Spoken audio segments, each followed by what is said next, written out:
వార్తలు చదువుతుంది మన్నే సాంబశివరావు. ఈరోజు వార్తల్లోని ముఖ్యాంశాలు.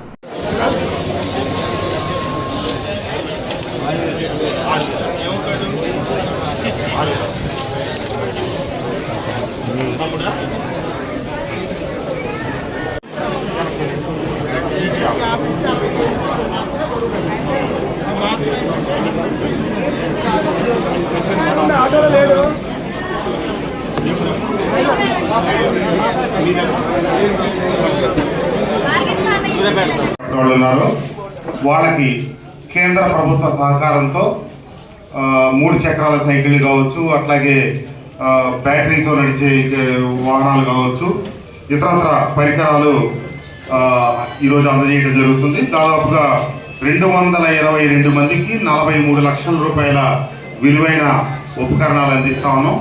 తప్పకుండా ఇవన్నీ ముందుగానే వారితో మాట్లాడి నియోజకవర్గంలో ఉన్న దాదాపుగా అందరికి వచ్చినాయి. మళ్ళీ తర్వాత కూడా కొన్ని అప్లికేషన్లు వచ్చినాయండి, అవన్నీ కూడా మీకు పంపిస్తా ఉన్నాం. తప్పకుండా మీకు భగవంతుడు కొంత ఇబ్బంది పెట్టినప్పటికీ ప్రభుత్వాలు అండగా చేయొద్దుగా ఉండి మీ జీవనం సాఫీగా సాగేదాని కోసం కేంద్ర రాష్ట్ర ప్రభుత్వాలు ఏర్పాటు చేస్తూ ఉన్నాయి. కాబట్టి కేంద్ర ప్రభుత్వానికి, ముఖ్యమంత్రి గారికి, ప్రధానమంత్రి గారికి ధన్యవాదాలు తెలియజేస్తూ, తప్పకుండా నిన్న రాష్ట్ర ప్రభుత్వం ఏవైతే సూపర్ 6 పథకాలు చెప్పిందో వాటిలో అత్యంత ప్రధానమైన తల్లికి వందనం, ఎంతమంది పిల్లలు ఉంటే అంతమందికి డబ్బులు వేసే కార్యక్రమం కూడా మొదలైంది.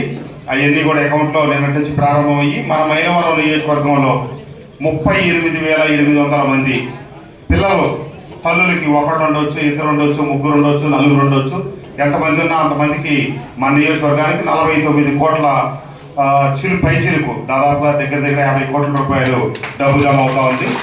కాబట్టి అటు కేంద్ర ప్రభుత్వం అయినా ఇటు రాష్ట్ర ప్రభుత్వం అయినా అన్ని రకాలుగా ప్రజలకు అండగా నిలబడటానికి అన్ని రకాలుగా ప్రయత్నం చేస్తున్నారని చెప్పి తెలియజేస్తూ, ఈ కార్యక్రమంలో పాల్గొన్నటువంటి ప్రజాప్రతినిధులకి అందరికీ ధన్యవాదాలు.